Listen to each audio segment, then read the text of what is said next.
Today I'm going to show you how to make a curved piece insert like I'm making here for my waterfall quilt. And it's very easy actually. You don't even need to pin with this. So you take a piece of fabric, a square here, that is, I usually make them about an inch larger than I'm going to want the finished block. And then you overlap a second piece this is going to be the insert. And you have them so both right sides are up. What you do then is you simply draw your curve. I think I will do it over here. And you do it with a gentle curve. You don't want any real sharp curves or it will be very difficult to actually piece. So I just draw my curve with my rotary cutter like so. And then this piece is going away. This piece will fit right to this piece, as you can see here. And then we're going to take these two to the sewing machine, putting them together opposite the way they were. Okay, here at the sewing machine, again, these two pieces fit together like this. So we're going to flip this edge over. And we're going to just match them up at the top where a 1/4 inch will start them so they start together. And on my machine I have what's called a patchwork foot, which is it's a 1/4 inch wide foot. So it makes it very easy to make 1/4 inch seams because you just go along the edge of the foot. And so as I'm sewing here, I'm going to kind of stretch the fabric in the place where the concave curve is, so it will fit along with the convex curve, the one that goes out. And just slowly go along, stretching the side that has the concave curve.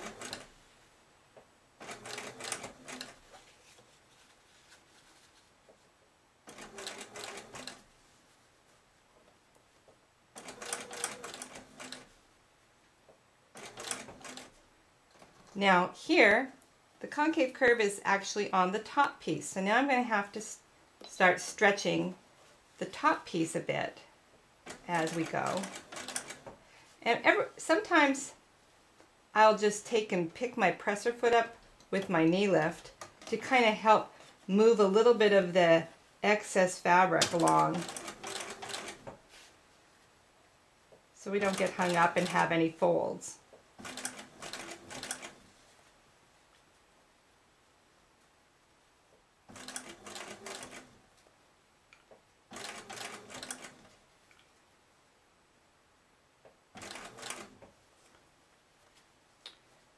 And here we're getting into probably the sharpest curve. So you see this one's going here and here. So it takes just a little bit of time and easing that curve in and just making sure that the edges stay together and are at 1/4 inch.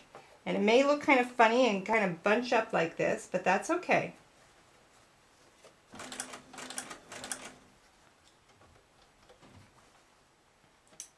Pick the presser foot up if it's looking like it could develop a little wrinkle there. And we're almost to the end.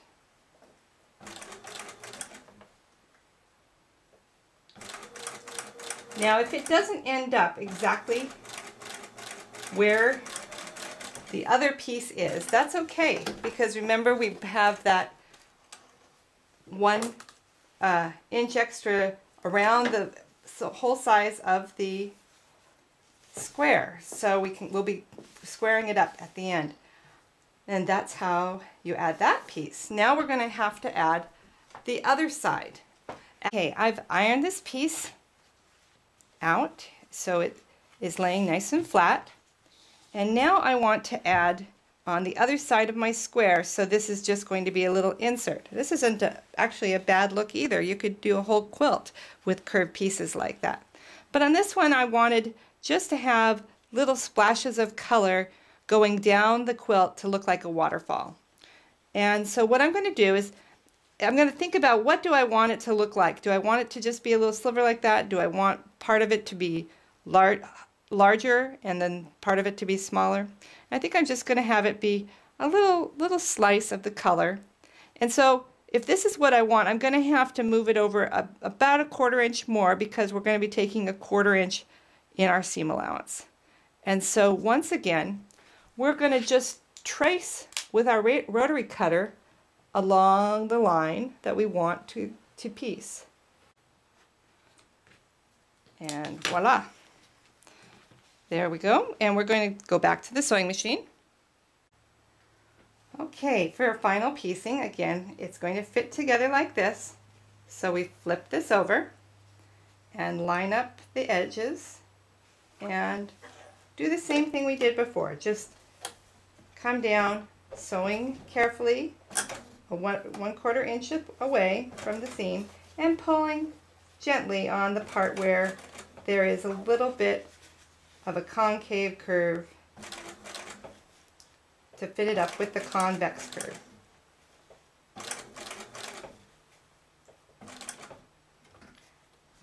Moving your presser foot up if you get a little bit of a puckering that might end up in being a wrinkle.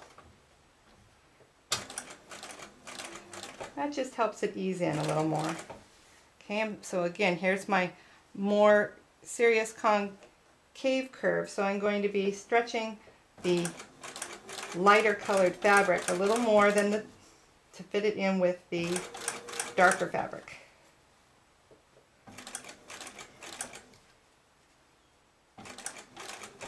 And sometimes what you have to do is just kind of turn it a little bit with the bottom.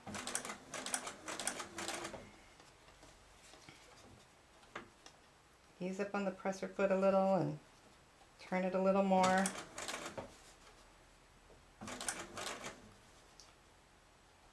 And there's our curved seam pieced into our square. The final step is to, of course, square off your blocks. And I have marked on my bias square block here exactly where the 6.5 inch mark. I want my finished squares to be 6 inches. So I just put a little 1/4 inch tape along, just so I don't make a mistake and accidentally have it end up somewhere else. Line to that. Okay. And then we turn it. And we align our 6.5 inch marks exactly with the square and cut off the last 2 sides. That's not good for my rotary cutter.